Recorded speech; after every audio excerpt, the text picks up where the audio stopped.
Hello friend, स्वागत है आपका काइंडल एजुकेशन में।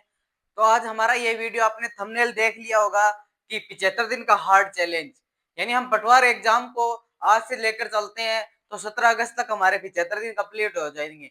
और ये वो 75 दिन है जो हमारे हार्ड चैलेंज का सामना करेंगे। ठीक है, यानी हार्ड चैलेंज का सामना करेंगे ये 75 दिन। आपको मैं इस 75 दिन की सीरीज में आपको मैं आज से एमसीक्यू और पीवाईक्यू दोनों को साथ लेकर हर सब्जेक्ट के, जहां तक मुझे लगता है, जैसे Rajasthan polity, India polity, Rajasthan geography और हमारे इंडिया हिस्ट्री और राजस्थान जीके जैसे एग्जाम के जो एमसीक्यू या पीवाईक्यू जितने भी क्वेश्चन आते हैं, सेम डिट्टो पेपर आपके सामने पेपर लेके आऊंगा। और उसमें जो क्वेश्चन आए हुए नहीं प्रीवियस के जितने भी एग्जाम करवाए राजस्थान कर्मचारी चयन बोर्ड ने, वो एग्जाम हल करेंगे आपके सामने। यानी आपके सामने ये सीईटी का एग्जाम पेपर देख रहे हो आप।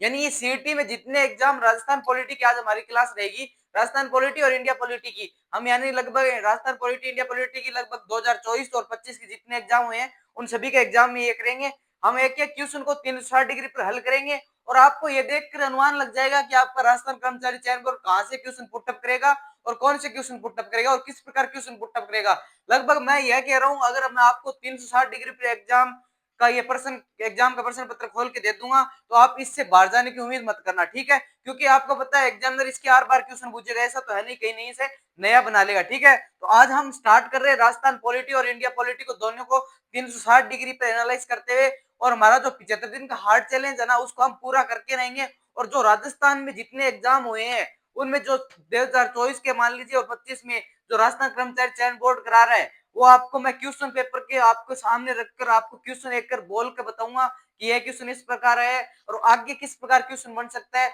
और इसका क्या आंसर है। यानी हम सभी उन बातों की चर्चा करेंगे। ठीक है, तो ज्यादा टाइम नहीं लेते, हम पहले क्वेश्चन स्टार्ट करते हैं कि आज हमारा पहला क्वेश्चन क्या, आप सुनते जाइए आराम से, कि जब राज्य में संवैधानिक तंत्र विफलता का कारण हो, यानी जब राजस्थान या राज्य में कोई संवैधानिक तंत्र का विफलता का कारण होता है तो आपातकालिक घोषित किया जाता है। ये किस अनुच्छेद में लिखा गया है? यानी आपका क्वेश्चन दे रखा है, सीईटी एग्जाम में आया हुआ क्वेश्चन करा रहा हूं मैं, स्टार्ट सीईटी एग्जाम से करा रहा हूं, कि आपको यह पूछ रहा है कि राज्य में जो संवैधानिक तंत्र है, यानी स्टेटों में जो संवैधानिक तंत्र है, उसमें आपातकाल घोषित करने के लिए हम किस आर्टिकल का उपयोग करते हैं? यानी आर्टिकल का उपयोग करते हैं। इस प्रकार से सीईटी में क्वेश्चन पूछा गया था। तो आपको ऑप्शन बताता हूं, 352, 356 और 350 और 360। तो आपको पता होना चाहिए आर्टिकल 356 है ना, वो आपातकालीन की स्थिति का उल्लंघन करने के लिए, यानी आपातकालीन जैसे राज्य में बहुमत या कोई अन्य स्थिति बन जाती है तो आपातकालीन जैसी स्थिति लगती है।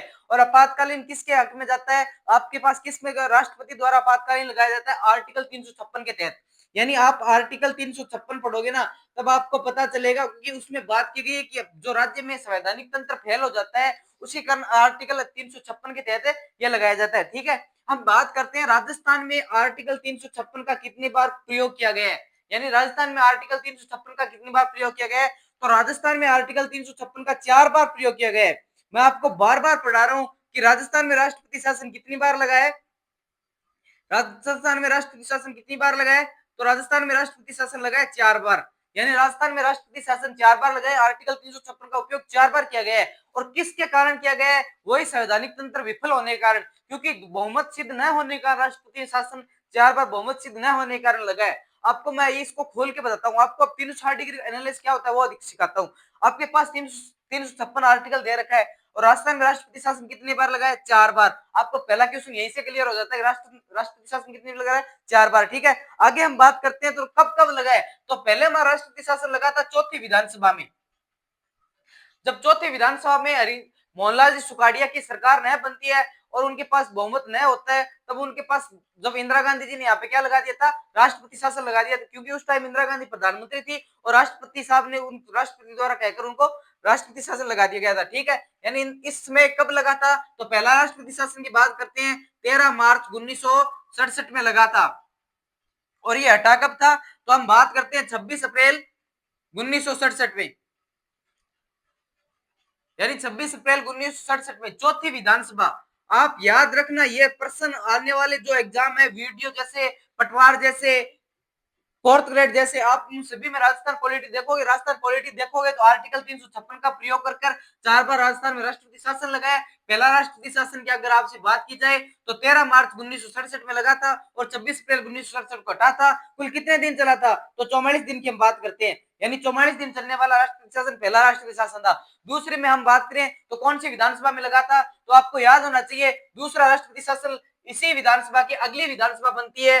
जैसे अगली विधानसभा की बात करते हैं तो जो 5वीं विधानसभा थी उसमें हम दूसरा राष्ट्रपति शासन देख लेते हैं, और तीसरा किस में देखते हैं? 6ठी विधानसभा में, चौथा 9वीं विधानसभा में। ठीक है, इसमें हम बात करते हैं तो सीएम कौन था? तो सीएम की हम बात करेंगे, मोहनलाल जी सुखाड़िया सीएम नए बनने के कारण उनका राष्ट्रपति शासन लगा दिया था। और आप सीएम की बात करें तो वो वापस 103 सीटें बहुमत हासिल करके, क्योंकि आपको पता है कि स्वतंत्र पार्टी या प्रगतिशील पार्टी से या उनके द्वारा बहुमत हासिल किया और 103 सीटें हो गई थी किसके पास? कांग्रेस के पास, और मोहनलाल जी सुखाड़िया को बना दिया गया था।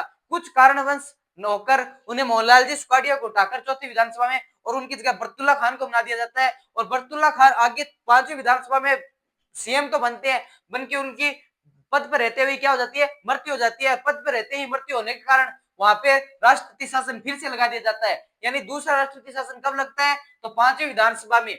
अब 5वीं विधानसभा की हम बात करें तो दूसरा राष्ट्रपति शासन लगता है। ठीक है, यानी इसमें हरिदेव जोशी मुख्यमंत्री थे और यहाँ पे कौन थे? बाबू साहब, यानी भैरव सिंह शेखावत, और यहाँ पे भी कौन थे? बाबू साहब थे। ठीक है, यानी हम बात कर रहे हैं 356 आर्टिकल की, जो राजस्थान में कितनी बार प्रयोग किया गया है? यानी 4 बार लगा है। ठीक है, पहले की डेट याद रखना, और इसकी सबसे अधिक कार्यकाल किसका याद रखना है? जो 9वीं विधानसभा में लगा था, जो हमारा चौथा राष्ट्रपति शासन था। ये तीसरा था, ये दूसरा था। ठीक है, ये 354 दिन का लगता है और ये लगता है 110 दिन का, ये लगता है, और ये 54। ठीक है, यानी ये 55 दिन का लगता है। ठीक, आपको याद ही रखना है। ठीक है, यानी लास्ट कितना लंबे समय काल के लिए कौन सा रहा था? चौथा राष्ट्रपति शासन रहा। कौन सी विधानसभा में लगा था? 9वीं विधानसभा में, और उसमें मुख्यमंत्री कौन थे? तो बाबा साहब थे। 6ठी विधानसभा में मुख्यमंत्री कौन थे? बाबा साहब थे। यानी आर्टिकल 356 का जितना प्रयोग होता है, जिस प्रकार एग्जाम में क्वेश्चन बनाएगा उस प्रकार सभी प्रकार मैंने आपको बता दिए है। अब इससे क्वेश्चन बाहर नहीं जाएगा। अगर आपसे आर्टिकल 356 संबंधी या राष्ट्रपति शासन संबंधी कोई एग्जाम राजस्थान से कोई क्वेश्चन पूछता है तो मुझे नहीं लगता कि इससे कोई बाहर जाएगा। ठीक है, तो अगला हमारा क्वेश्चन क्या रहेगा वो हम बात करेंगे। यानी राष्ट्रपति शासन की जितनी बात होती है आर्टिकल 356 में मैंने सभी करा दी है। कौन सा राष्ट्रपति सबसे अधिक रहा था? तो आपको पता होना चाहिए कि चौथा राष्ट्रपति शासन था, वो 354 दिन चला था, जो दिसंबर में लगता है और अगले दिसंबर तक चलता है। ठीक है, आगे हम बात करें तो अगला प्रश्न हमारा क्या रहेगा? इसी एग्जाम की बात कर रहा हूं मैं, सीटी में एकदम हूबहू पेपर आपके सामने है और उस पेपर से डिट्टो पेपर से सवाल करा रहा हूं। यानी आपको ये नहीं है कहीं से लिख के लाया हूं और नहीं कुछ नहीं। ठीक है, तो आपको यहाँ से ध्यान रखते हुए चलना है। अगला क्वेश्चन हमारा ये रहेगा, जो अगला क्वेश्चन इसमें आया हुआ है कि निम्न किस भारतीय संविधान को उद्देश्य संकल्प प्रस्तुत किया था? यानी इसमें यह पूछा गया कि उद्देश्य संकल्प किसने प्रस्तुत किया था। यानी ये किसका सवाल है? इंडिया पॉलिटी का। वो किसका था? राजस्थान पॉलिटी का। उद्देश्य प्रस्ताव किसने पारित किया था? इसमें यह पूछा गया है। अगला क्वेश्चन क्या था हमारा? उद्देश्य प्रस्ताव किसने पारित किया था? एग्जामिनर यह पूछ रहा है कि उद्देश्य प्रस्ताव किसने पारित किया था। इसमें ऑप्शन दे रखे हैं डॉक्टर राजेंद्र प्रसाद, भीमराव अम्बेडकर साहब, जवाहरलाल नेहरू और बीएन राव। ठीक है, तो आपको पता होना चाहिए कि गुण ये 13 दिसंबर 22 जनवरी 1947 में जो हमारे पंडित जवाहरलाल नेहरू थे, पंडित जवाहरलाल नेहरू के द्वारा ये किस उद्देश्य प्रस्ताव कहाँ लाया गया था? विधानसभा में लाया गया था और पंडित जवाहरलाल नेहरू द्वारा लाया गया था। तो आपको ऑप्शन में क्या करना है? ये पंडित जवाहरलाल नेहरू द्वारा, यानी जवाहरलाल नेहरू द्वारा कौन लाया गया था? उद्देश्य प्रस्ताव कब लाया गया था? तो आपको डेट याद रखनी है। यानी सीईटी में तो इसका पूछा है किसने लाया था, तो आपको कर देना है पंडित जवाहरलाल नेहरू साहब लेके आए थे। कब लेके आए थे? तो 13 दिसंबर 22 जनवरी के बीच में लेके आए थे, 1947 में लेके आए थे। ठीक है, यानी इस प्रकार क्वेश्चन को हम डेट वाइज आपसे एग्जामिनर यही पूछना चाहता है, पर आपको एग्जामिनर आगे अगर क्वेश्चन बनाएगा तो अगर आपसे डेट पूछेगा। ठीक है, यानी कौन लेके आया था वो तो सीटी में पूछ लिया, अगर आगे पूछना चाहता है तो ये कब लेके आए थे वो ये बता देगा। ठीक है, यानी उद्देश्य प्रस्ताव अगला कब आया था? तो ये आया था। ठीक है, अगला क्वेश्चन क्या है हमारा? देखते जाना कि राजस्थान में उच्चतम न्यायालय की स्थापना किस वर्ष हुई थी। यानी जो हमारा हाईकोर्ट है ना उसकी स्थापना पूछ रहा है आपसे। यानी हाईकोर्ट में स्थापना कब होती है उसके बारे में ये पूछ रहा है। ठीक है, हाईकोर्ट में स्थापना की हम बात करते हैं तो हमारे हाईकोर्ट की स्थापना को आपको पता है कि 22 अगस्त 1949 में हुई थी। यानी इसमें भी ऑप्शन 1949 है। पहला ऑप्शन की बात करते हैं तो सीईटी के पहले ऑप्शन में ये 1949 दे सका है। पर आप बात करते हैं राजस्थान हाईकोर्ट की, इसकी अगर स्थापना आपसे पूछता है तो आपको डेट बता देता हूं, 22 अगस्त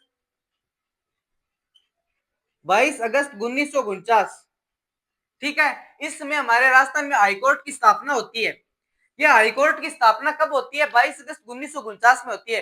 किसके द्वारा होती है? तो आपको पता होना चाहिए, जयपुर के सवाई मान सिंह के द्वारा उनमें राजस्थान के हाईकोर्ट की स्थापना की जाती है। ठीक है, और हाईकोर्ट की स्थापना करते ही 22 अगस्त 1947 में जो हमारे जो मुख्य न्यायाधीश कौन बनते हैं, हमारे पहले मुख्य न्यायाधीश कौन बनते हैं? तो आपको पता होना चाहिए, कमलकांत वर्मा।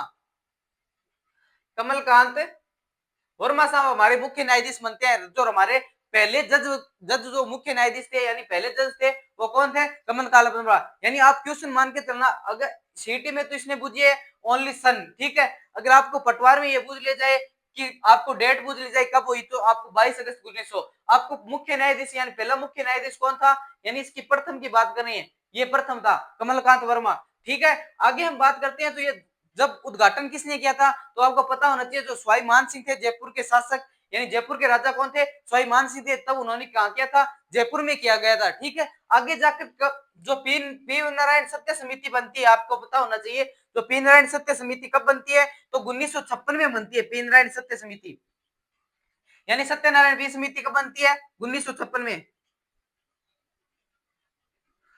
सत्यनारायण समिति बनती है। ठीक है, यानी सत्यनारायण समिति बनती है, कब बनती है? 1956 में बनती है। और इसकी रिकमेंडेशन से, यानी यह सलाह देती है किसको? जो हमारे जो पी नारायण सत्य समिति के जो अध्यक्ष कौन थे? सत्यनारायण थे। वो किसको सलाह देते हैं? देश के प्रधानमंत्री को, कि राजस्थान का हाईकोर्ट जयपुर में नया रखकर कहा कर दिया जाए? जोधपुर में कर दिया जाए।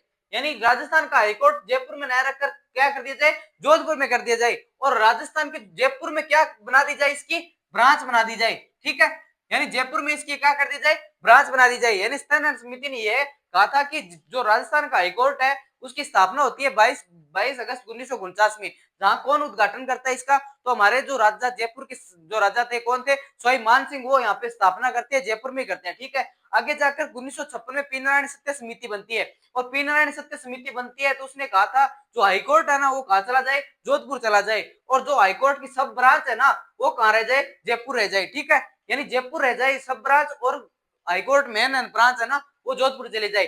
पर कुछ समय बाद जयपुर की जो ब्रांच थी ना, उसको क्या कर दिया? विफल कर दिया गया 1998 को। ठीक है, यानी 1998 को जो जयपुर ब्रांच थी उसको क्या कर दिया गया? विफल कर दिया गया। अब विफल होने के कारण, अगर आपको पता है जिस राज्य की जो राजधानी थी उस पे अगर आपका जो ब्रांच थी उसको विफल कर दी जाए, तो फिर आगे जाकर यह समिति बनती है वापस से। और जो हमारा वापस से जो कहा था जयपुर वाला, वो कब स्टार्ट कर दिया जाता है? 1970 में है ना, जनवरी 1970 में जयपुर को वापस ब्रांच बना दी जाती है। तो आपका मोटा मोटा यही आंकड़ा है कि आप 1958 में तो जयपुर की जो ब्रांच थी वो रद्द कर दी जाती है। पहले जयपुर में इसकी स्थापना होती है, फिर इसको जोधपुर डाल दिया जाता है। किस समिति के द्वारा? सत्यनारायण समिति के द्वारा 1956 में जोधपुर लिया जाता है। और 1956 के बाद 2 साल बाद 58 वाली जो जयपुर वाली ब्रांच थी उसको कट कर दिया जाता है, और 1970 में जयपुर ब्रांच वापस बना दी जाती है। अब मैं आपको हाईकोर्ट का जो मुख्य कारण दो चार बातें और बता देती हूँ। जो हमारे हाईकोर्ट में वर्तमान जजों की संख्या कितनी होनी चाहिए? जो वकील थे उनकी कितनी संख्या होनी चाहिए? 50 संख्या है। ठीक है, यानी 50 संख्या के जज हमारे बैठ सकते हैं। जज ना होकर आपकी बात की जाए वकीलों की कर लो। ठीक है, ठीक है, आपकी हम बात करें 50 संख्या की जो हमारे जज वो बैठ सकते हैं। आगे हम बात करते हैं तो मुख्य रूप से आपको इतनी ही बातें याद रखनी है, क्योंकि अभी तक तो लगभग 34 संख्या ही है। ठीक है, 34 संख्या है इनकी जजों की संख्या। ठीक है,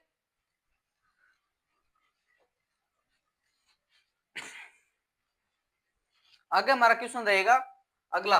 ठीक है, यानी हाईकोर्ट में आपको लगभग जितनी बातें थी जो एग्जामिनर पूछना चाहता है, सीटी में तो आपको ओनली सन पूछा था कि किस सन में राजस्थान में हाईकोर्ट की स्थापना होती है। तो आप बता देना कि 1949 में हाईकोर्ट की स्थापना होती है। कब होती है? तो आप ये बता देना 22 अगस्त 1949 को।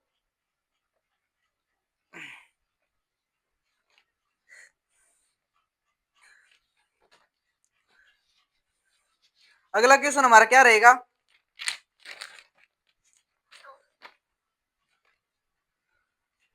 अगला क्वेश्चन इसमें यह दे रखा है कि निम्नलिखित में से कौन सा अंतरराज्य परिषद एवं नीति आयोग के राजकीय परिषद गवर्निंग काउंसिल तो होती है, उनका जो दोनों का सदस्य कौन होता है, यानी ये पूछ रहा है जो राज्य परिषद और नीति आयोग के दोनों के बीच में जो बॉडी होती है उसको क्या है, एक तो पूछ रहा है आपसे राज्य परिषद यानी स्टेट की बात कर रहा है, और दूसरा प्लस जो नीति आयोग है ना, नीति आयोग उसकी बात कर रहा है।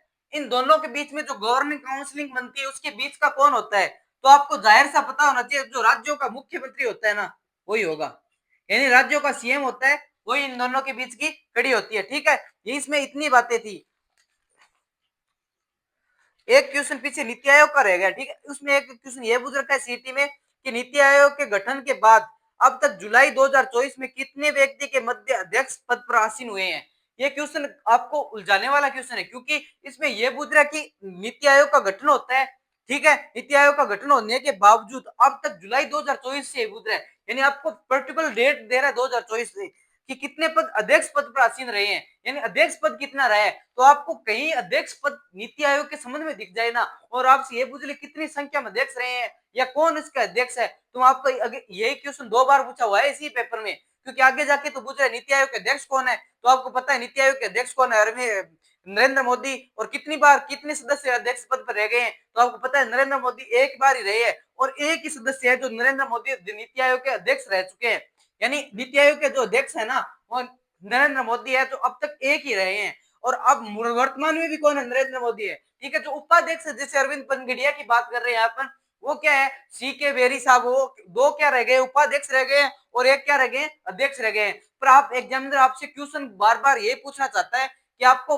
जो पर्टिकुलर डेट देकर आपको एग्जामिनर घुमाएगा कि आप पर्टिकुलर डेट समझकर ऐसे समझ लो कि ये पर्सन गलत कर दिया, क्योंकि उसमें ऑप्शन देखो आप किस प्रकार दे रखे हैं, 4 2 1 5, यानी 4 2 1 5, दो के उपाध्यक्ष की बात करें, क्योंकि अभी अरविंद पनगड़िया साहब बनाए गए जो राजस्थान से बिलोंग करते हैं, ठीक है, यानी राजस्थान से बिलोंग करते हैं, और अब वर्तमान में अध्यक्ष है ना, वो वर्तमान की बात करें तो पीछे रह गए उनकी बात करें तो जब तक नीति आयोग लागू हुआ था तब से लेकर आज तक एक अध्यक्ष रह गए, वो कौन है, नरेंद्र मोदी साहब, यानी हमारे जो पीएम है ना वो नीति आयोग के अध्यक्ष रह गए। ठीक है, आगे हम बात कर रहे हैं, हमारा क्वेश्चन हो गया कंप्लीट, जो राज्य और मंत्री परिषद के बीच, राज्य परिषद और नीति आयोग के दोनों के बीच में जो गठन का काम करते हैं, जो गवर्निंग काउंसिलिंग है वो कौन है, राज्यों को, राज्य में सीएमओ की है। ठीक है, अगला क्वेश्चन हम बात करें, यानी आपने ये देख लिया है कि राज्य परिषद और ये, अगला हम क्वेश्चन की बात करते हैं। अगला क्वेश्चन हमारा यह रहेगा कि राज्य में पुनर्गठन आयोग कब पारित हुआ था, यानी राज्य में पुनर्गठन आयोग के बारे में पूछ रहा है। ठीक है, यानी राज्य में पुनर्गठन आयोग वही बात जो पी नारायण सत्य समिति 1956 में बनता है, तो राज्य पुनर्गठन आयोग कब बनता है, 1956 में बनता है। तो आपका ऑप्शन इसमें दे रखा है, ये तो ओनली इतना ही पूछ रहा है कि राज्य में पुनर्गठन आयोग कब पारित हुआ था, तो आपको 1956 में कर देना है। ठीक है, अब राज्य पुनर्गठन आयोग बना था 1956 में बना था, ये किसके अध्यक्षता में बना था, तो अलग तरीके से बात करें तो फजल अली आयोग के द्वारा इसकी रिकमेंडेशन की गई थी, फजल अली आयोग, और उसके सदस्य कौन कौन रहे थे, एक तो फजल अली अध्यक्ष थे इसके, जो दो अन्य सदस्य थे वो कौन थे, उसके हम बात करते हैं, दो अन्य सदस्य थे वो कौन थे, एक तो केएम पन्नीकर साहब, केएम पन्नीकर साहब, दूसरा हरदेनाथ कुंजर, यानी केएम पन्नीकर साहब और हरदेनाथ कुंजर तीन तो सदस्य रहे थे, जो 1956 में राज्य पुनर्गठन आयोग का गठन हुआ था। राज्य पुनर्गठन आयोग का कब हुआ था, 1956 में। अब बात करते हैं राज्य पुनर्गठन आयोग का गठन किस लिए हुआ था, तो आपको याद रखना है कि राज्य पुनर्गठन आयोग का जो हुआ था वो 7वें संविधान संशोधन के द्वारा, ये बहुत मोस्ट इंपोर्टेंट है, 7वें संविधान संशोधन द्वारा जो आपको लागू होता है 1 नवंबर 1956 में, 1 नवंबर 1956 में हम बात करते हैं, जो राज्य में राजप्रमुख पद समाप्त होकर नए पद के सृजन करता है, वो कौन सा पद है, जो हमारे बात करें राज्यपाल का, यानी राज्यपाल का पद सृजन करने के लिए राज्य पुनर्गठन आयोग की स्थापना होती है, जिसमें 3 सदस्य थे, फजल अली, के पन्नीकर और हरदेनाथ गुंजर, जो कब बनते हैं, 1956 में राज्य पुनर्गठन आयोग बनता है, और जो किसके संविधान संशोधन करता है, 7वां संविधान संशोधन होता है, और 1 नवंबर 1956 में ये लागू हो जाता है 7वां संविधान संशोधन, और इसका जो परिणाम निकल के आता है वो राज्यपाल निकल के आता है, यानी राज्यपाल पद का सर्जन होता है, और राज्यपाल पद का सर्जन होने के कारण राजप्रमुख पद समाप्त कर दिया जाता है। आपको बात मोस्ट इंपोर्टेंट बता रहा हूँ, राज्यपाल के टॉपिक से लगभग क्वेश्चन आ गए हैं, यानी राज्यपाल से अगर क्वेश्चन आएगा तो इनसे क्वेश्चन बाहर नहीं जाएगा, क्योंकि आपको पता होना चाहिए राज्य पुनर्गठन आयोग बनता है कब, 1956 में बनेगा। किसकी रिकमेंडेशन से बनता है? तो तीन सदस्य थे, एक अध्यक्ष थे।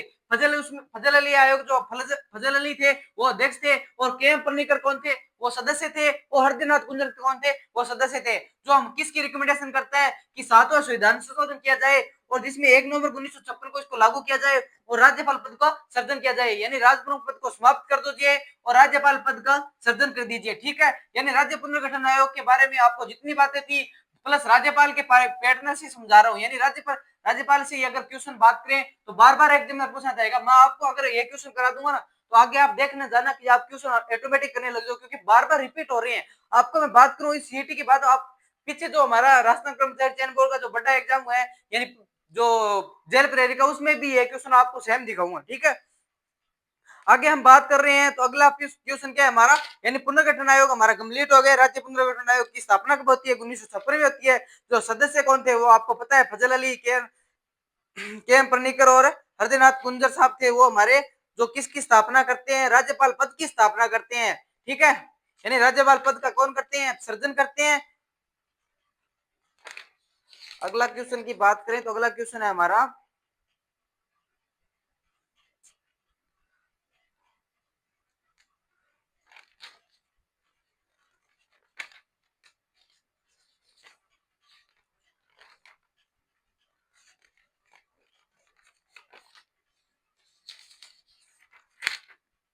अगला क्वेश्चन दे रखा है, निम्नलिखित में से किस संविधान संशोधन ने भारत के पंचायती राज संस्थाओं को संवैधानिक दर्जा सुरक्षा प्रदान की थी? यानी यह पूछना चाहता है एग्जामिनर, जो हमारे पंचायती राज की जो संस्था थी उसको संवैधानिक दर्जा किस संविधान संशोधन के द्वारा मिला था? यानी पंचायती राज का जो संवैधानिक दर्जा था उसके बारे में एग्जामिनर आपसे पूछना चाहेगा। ठीक है, तो आपको यह पता होना चाहिए जो पंचायती राज वाला संवैधानिक दर्जा था वो किसके रिकमेंडेशन से मिला था और कब मिला था, वो आप सभी बात करेंगे। मुझे लगता है एक क्वेश्चन और था इसमें,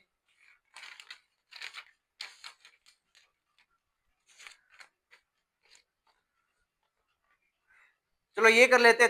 जो हमारे पंचायती राज संस्था की बात करें तो हमारा 73वां संविधान संशोधन होता है। 73वां संविधान संशोधन, यानी 73वां संविधान संशोधन होता है वो कब होता है? तो 1992 में, यानी 1992 में होता है। और 1992 में होने के कारण 73वें संविधान संशोधन से जो पंचायती राज थी उनको क्या मिल जाता है? पंचायती राज को क्या मिल जाता है? जो संवैधानिक दर्जा था वो कौन से पंचायती राज को क्या मिल जाता है? संवैधानिक दर्जा मिल जाता है। जो हमारे भाग 9 में बात की गई है, भाग 9 किसके लिए जोड़ा गया था? यानी भाग 9 में किसकी बात की गई है? पंचायती राज की।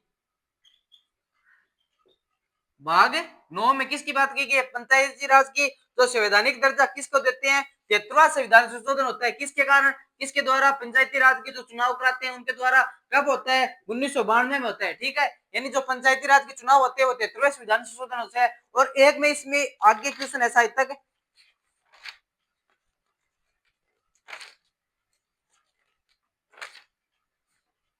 चलो वो क्वेश्चन मिल नहीं रहा है पर मैं आपको वो बता दूं क्वेश्चन इस प्रकार क्या आया था।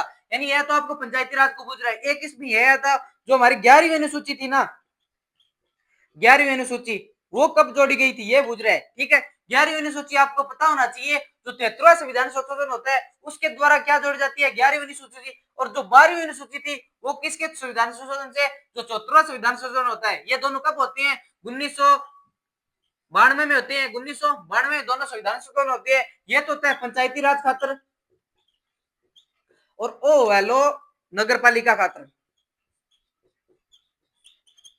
यानी जो पंचायती राज खातर 11वीं अनुसूची जोड़ी जाती है और पंचायती राज खातर संविधान संशोधन को किया जाता है 73वां संविधान संशोधन, भाग 9 जोड़ा जाता है। इसके लिए भाग 9 ए जोड़ा जाता है, भाग 9 ए। ठीक है, यानी भाग 9 ए किसके लिए जोड़ा जाता है? तो पंचायती राज संस्था के लिए, नगर पालिका लिए भाग 9 ए जोड़ा जाता है। अनुसूची 12वीं जोड़ी जाती है। और संविधान संशोधन कौन सा होता है? 74वां संविधान संशोधन होता है। वो कब होता है? 1992 में होता है। और 11वीं अनुसूची कब जोड़ी जाती है? 1973वें संविधान संशोधन से। और 1992 में जोड़ी जाती है किसके लिए? पंचायती राज के लिए। जो पंचायती राज के लिए भाग कौन सा है? 9, इसके लिए 9 ए। यानी एग्जामिनर आपसे अगर दो क्वेश्चन यहाँ से पुटअप करना चाहे ना तो कर सकता है। यानी हमारा सीईटी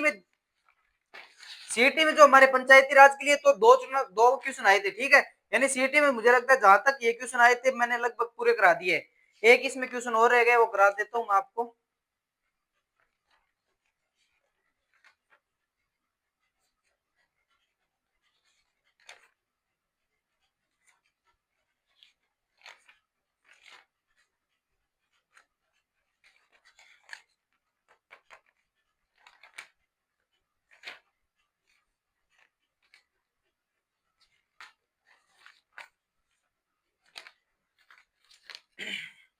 अब ये बात, इसमें ये बात रह गई है कि अगर आपसे एग्जामिनर ये पूछे जो भारत में जो मूल संविधान में थी वो कितनी अनुसूचियां थी, तो मूल संविधान जब लागू हुआ था हमारा 26 नवंबर 1950 में, तो हमारे मूल संविधान में तो कितनी सूचियां थी, 8 अनुसूची थी। ठीक है, आर्टिकल कितने थे, भाग थे 22, आर्टिकल थे 395, उनमें कोई संशोधन नहीं किया गया, बल्कि अनुसूचिया को क्या कर दिया गया है, बढ़ा दिया गया है। जो हमारे मूल संविधान के अनुसार तो इतना था, बल्कि अब अनुसूचियां कितनी हो गई है, 12 हो गई है। जो 11वीं अनुसूची पंचायती राज के लिए, 12वीं अनुसूची नगर पालिका के लिए, जो 1973वां संविधान संशोधन पंचायती राज के लिए, 74वां संविधान संशोधन नगर पालिका के लिए, 73वां संविधान संशोधन, 74वां संविधान संशोधन होता है 1992 में। भाग 9 जोड़ा जाता है, भाग 9 जोड़ा जाता है, भाग 9 में पंचायती राज, भाग 9 है नगर पालिका के लिए। यानी ये इतना मैटर अगर 73वां 74वां संविधान संशोधन और 11वीं 12वीं सूची प्लस भाग 9 प्लस भाग 9 ए, यानी आपको इतनी बातें, कितनी बातें सिखा रहे हैं कि आपको नगर पालिका के सिखा रहे हैं और पंचायती राज के लिए सिखा रहे हैं। ठीक है, तो आपको अगर एग्जामिनर यहाँ से पंचायती राज अनुसूचियों के बारे में पूछा जाए तो आपको ऑप्शन कर देना है 1992 में, तो आपको याद रखनी है सन 73वां 74वां संविधान याद रखना है। जो 73वां होता है पंचायती राज के लिए, भाग 9 जोड़ा जाता है, 74वां होता है नगर पालिका के लिए, भाग 9 ए जोड़ा जाता है। ठीक है, आज का हमारा जो लास्ट क्वेश्चन है, सीईटी एग्जाम, जितने भी सीईटी में राजस्थान पॉलिटी और इंडिया पॉलिटी के एग्जाम आए थे, वो सीईटी में एक पेपर उठा रहा हूं आपको। सीईटी का पेपर कौन सा कोड है ये, तो बी 23 जो कोड वाला पेपर है ना, उसकी बात करें। अभी तो सीईटी के 3 पेपर बाकी है। ठीक है, यानी सीईटी का जो हमारा पिछला पेपर हुआ था उसके स्टैंडर्ड के अलावा क्वेश्चन आ रहे हैं, देख लो किस प्रकार क्वेश्चन आ रहे हैं और किस प्रकार मैं आपको 360 डिग्री करके चल रहा हूँ। यानी जो हमारे हार्ड चैलेंज है ना, वो आपको मैं हर क्वेश्चन करा दूंगा, जहां मैं 3-4 सब्जेक्ट लूंगा, पॉलिटी भी लूंगा, राजस्थान की इंडिया की पॉलिटी लूंगा, राजस्थान की ज्योग्राफी लूंगा, इंडिया की ज्योग्राफी लूंगा, इंडिया की हिस्ट्री लूंगा, राजस्थान की हिस्ट्री लूंगा, राजस्थान का आर्ट एंड कल्चर लूंगा। यानी इस प्रकार जो हमारे जितने भी एग्जाम है उसके आधार पर, और आपके सामने है ना, इस प्रकार पेपर लेकर नहीं कहीं से खुद लेगी। ठीक है, इस प्रकार पेपर लेकर आपके सामने आऊंगा। ये अगला क्वेश्चन हमारा क्या है, राजस्थान पॉलिटी में पूछ रहा है, आयोग से क्वेश्चन आ रहा है। आयोग मैंने करा रखी है वीडियो, वो जाकर देख लेना, उसमें सेम क्वेश्चन इस प्रकार आया है। आयोग मैंने मान राज्य का मानव अधिकार आयोग के अध्यक्ष पूछ रहा है, यानी जो ए टाइम जो प्रेजेंट में अध्यक्ष कौन है राज्य के मानव अधिकार आयोग का, इसके मैं उत्तर आपको कर देना गंगाराम मूलचंदानी। यानी गंगाराम जी मूलचंदानी साहब है ना, यानी गंगाराम जी मूलचंदानी साहब कौन है, राजस्थान मानवाधिकार आयोग के अध्यक्ष है। ये मानवाधिकार आयोग के अध्यक्ष है, तो इनके पास आपको पता होना चाहिए इसकी संरचना है 1+2। ये मैं बता चुका हूं वीडियो में। अध्यक्ष कौन है, ये है, और सदस्य कितने हैं, 2 सदस्य है, यानी झाला साहब और अशोक गुप्ता साहब, यानी रामचंद्र झाला, अशोक गुप्ता। यानी इसका 3 वाला स्ट्रक्चर है ना, वो परिपूर्ण है। ठीक है, यानी आपसे अगर क्वेश्चन बार बार पूछना चाहते हैं तो एग्जामिनर आपको डिमांड करेगा, अगर राज्य मानव अधिकार आयोग का आपकी बार अध्यक्ष पूछ लिया तो आपको आगे याद रखना है कि ये सदस्यों की संख्या पूछ सकता है कि सदस्यों की संख्या कितनी है, तो आपको बता देना है कि सदस्यों की संख्या 1+2 सदस्यों की संख्या है। ठीक है, यानी इस प्रकार से आपको एग्जामिनर क्वेश्चन यहाँ से देख लो कितने कितने इजी क्वेश्चन आए हैं, और आपको मैं हर चार ऑप्शनों के अलावा कितनी अच्छी बातें कर रखी है। ठीक है, इसमें रामचंद्र सिंह झाला ऑप्शन दे रखा है, तो ये अध्यक्ष न होकर क्या है, इसके सदस्य है, यानी 2 सदस्य है। ठीक है, एक सदस्य अशोक गुप्ता है, अशोक गुप्ता साहब, दूसरे रामचंद्र झाला साहब। यानी राजस्थान पॉलिटी में जो हमारा पेपर कोड A B23 है ना, उसके जितने एग्जाम थे वो मैंने, जितने एग्जाम में क्वेश्चन आए थे वो मैंने करा दिए। मेरे पास अब पशु परीक्षर का पेपर है और जेल प्रयोग का पेपर है, ये 2 पेपर मैं कल कराऊंगा, क्योंकि आज का जो हमारा चैलेंज था वो हमने पूर्ण कर लिया है। यानी सीईटी का पेपर हमने, जो पॉलिटी के क्वेश्चन थे वो हमने पूर्ण कर लिया। पहले हम पॉलिटी के करेंगे, फिर आपको राजस्थान जीके कराऊंगा, फिर राजस्थान ज्योग्राफी के। इस प्रकार से हम जो 75 दिन है ना, आपको मैं ये कह रहा हूं कि जितने 2024 2025 में एग्जाम हुए ना, वो आप सभी करा दूंगा। ठीक है, तो आप ये बात मान के चलना कि जो राजस्थान पॉलिटी में ये लास्ट क्वेश्चन है ना, उसको तो आप रोट जाना। आयोग के जितने आयोग के मैंने आयोग 3-4 वीडियो में करा रखे हैं, और उनसे कोई क्वेश्चन बाहर जाएगा नहीं। ये मैंने बात पहले लिख रखी थी, यहाँ बोर्ड पे लिखी हुई है। आप अगर वीडियो देखोगे तो इस तरफ लिखी हुई है, एक पास अध्यक्ष लिखा हुआ है, दो उसके सदस्य लिखे हुए हैं, उसकी संरचना क्या है, 1+2 है। ठीक है, तो हमारा जो अगला वीडियो रहेगा वो राजस्थान जेल प्रहरी का पेपर हम देखेंगे, जेल प्रहरी में जो प्रश्न आए हैं उनकी बात करेंगे। ठीक है, जय हिंद, जय भारत।